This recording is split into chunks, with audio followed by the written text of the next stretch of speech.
By now, you've probably seen the headlines.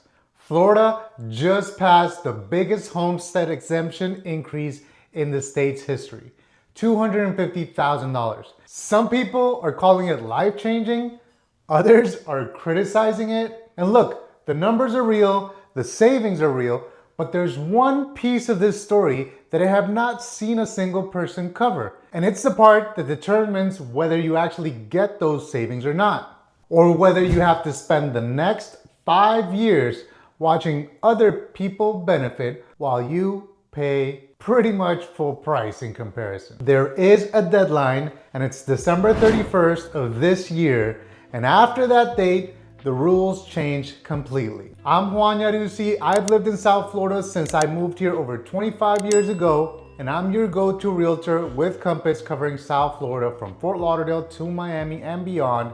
And this is exactly the kind of thing you need to understand before you make any move in this market. Let's get into it. Quick foundation. Give me 60 seconds because the rest of this won't make sense without it. Every year, the county assesses what your property is worth for tax purposes. That number, your assessed value, is usually close, but not exactly what you paid for your property. Generally, it will be between 85 to 95% of your purchase price on a new buy.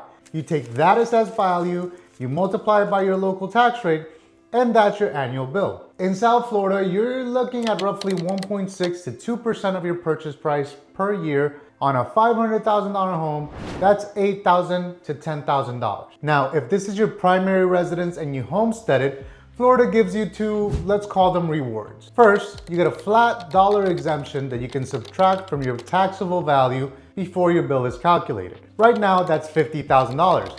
And that number hasn't moved since the mid-1990s. Values in South Florida have tripled since then. The exception never budged. Second is what many have considered most valuable until now, which is a cap on your assessed value. That means it can only grow 3% per year. So even if your house doubles in market value, your tax bill is capped at 3% annual growth. For long-term owners, that cap has already been worth tens of thousands of dollars. And what just passed changed that first number drastically. 75 to 26 in the House and 30 to 9 in the Senate. But now, only Florida voters can decide if this becomes law or not by voting on November 20th. If 60% of Floridians say yes, and right now that looks very likely, this becomes law January 1st, 2027. And when that happens, that $50,000 exemption jumps to $150,000 in 2027, which is 3 times what homeowners get today, and then $250,000 in 2028. Now, school taxes do not change. This applies to non-school taxes only. So let me give you a real-world example so we can look at the numbers. On a $300,000 home in Broward County, today your bill runs around $5,100 a year. In 2027, that would drop roughly to $3,800, and by 2028, it would go down to $2,400. That's $2,700 a year in savings, or $225 a month compared to what you're paying now. It might seem trivial, but it could mean the difference between getting approved for a mortgage or not, and it doesn't really stop there. Because for homes where the assessed value sits under $250,000, which covers a significant chunk of the condo market, might I ask, non-school taxes could be eliminated entirely by 2028. That's the headline everyone's running with right now. Now here's what nobody is really talking about. This amendment doesn't work the same way for everyone, okay? The bill actually creates 3 completely different situations. The difference between them, depending on your situation, could mean $12,000 at a minimum. Let me walk you through all 3. Okay, scenario 1, you already live in Florida. You're renting right now, you haven't bought yet. This is the best possible position to be in. Buy and homestead before December 31st of this year, and you get the full benefits starting day 1 in 2027, full $150K exemption, the $250K in 2028, and more importantly, every increase the legislature approves after that. You capture all of it from the ground floor. Scenario 2, you're planning to relocate here from out of state. This is where the headline becomes critical. And this is the part I have not seen covered anywhere. If you establish Florida residency after January 1st, 2027, even if you move here legitimately, even if this becomes your primary home, even if you cut every tie to your former state, you have to wait 5 years before you get the enhanced exemption. You don't get a gradual phase in, you don't get partial credit, 5-year waiting period at today's $50,000 structure. Then after 5 years, you get the full benefit. State built this in to prevent people from briefly claiming Florida residency just to grab the savings.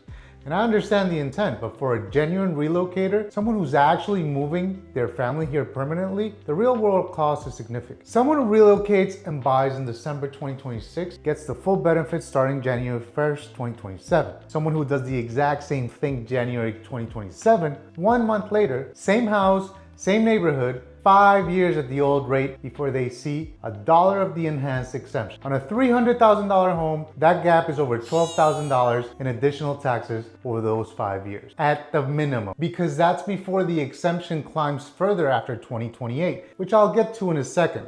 I want you to actually let that land. Same house, the same street, 1 month apart, $12,000 difference. The deadline is December 31st, 2026. That is the deadline, and nobody else is talking about it. Scenario 3, you own an investment property or a second home here. A lot of my clients. The enhanced homestead exemption doesn't apply to you, but this amendment still does something for you that most people in your position are completely sleeping on. Right now, the annual cap on how fast your assessed value can rise is 10% per year. Under this amendment, that drops to 5%. Think about 2020 to 2023. Values in South Florida nearly doubled in some markets. With a 10% cap, your assessed value was compounding hard. 10 on top of 10 on top of 10. Your tax bill didn't double overnight, but it climbed every single year. A lot of you felt that. I heard it from clients constantly. Under a 5% cap, that compounding slows significantly. In a market that continues to appreciate, and I still believe South Florida's fundamentals point to that direction, that difference compounds in your favor every year you hold. It's not the same as a homestead, but compared to the last 4 years, that's real money.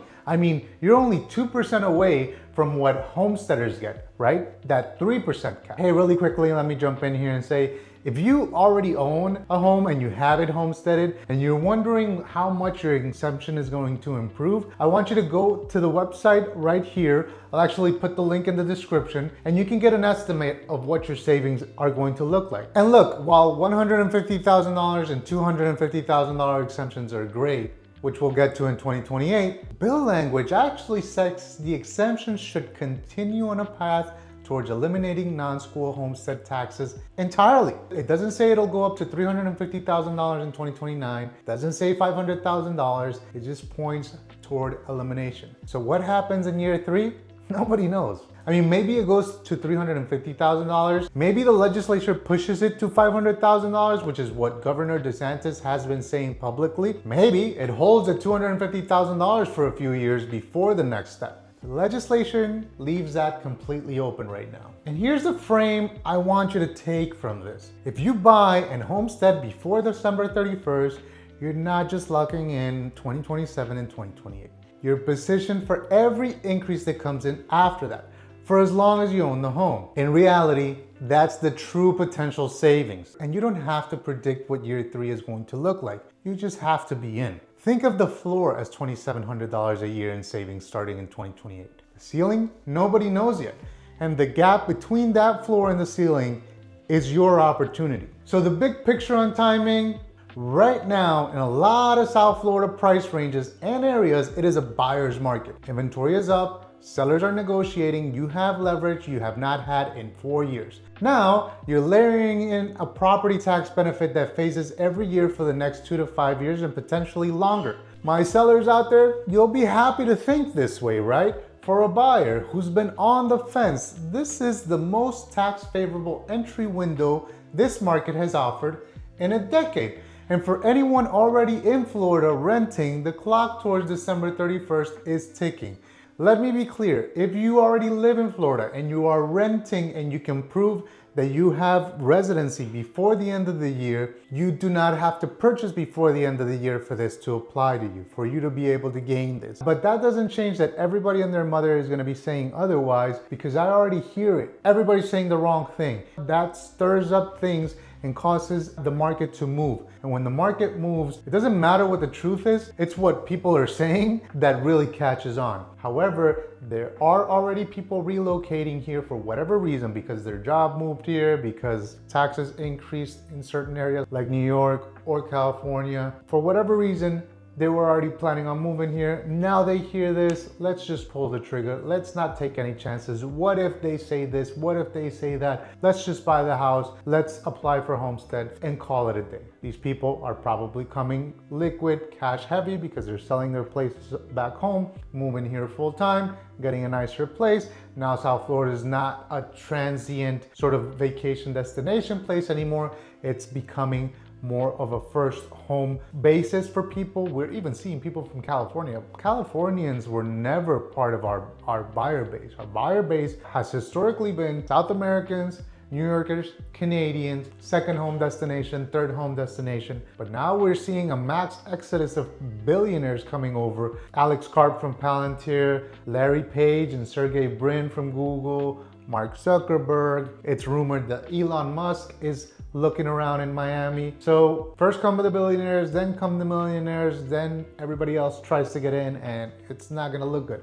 So for locals, this is supposed to help you. This bill was introduced because locals and Florida residents are getting priced out. And the people that really stand to benefit the most are those people in the $300,000 to $400,000 to $500,000 range. Because if you buy a condo that's $250,000 today, in 2028, you're only paying school taxes. But in a market like South Florida, get your foot in the door first and then level up. Look, we already saw a quick surge earlier this year when the rates dropped below 6%.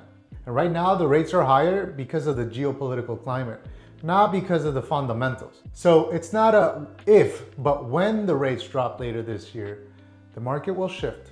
And throwing this in the mix, it's like adding the fudge, the whipped cream, and the cherry on top all together to your ice cream sundae.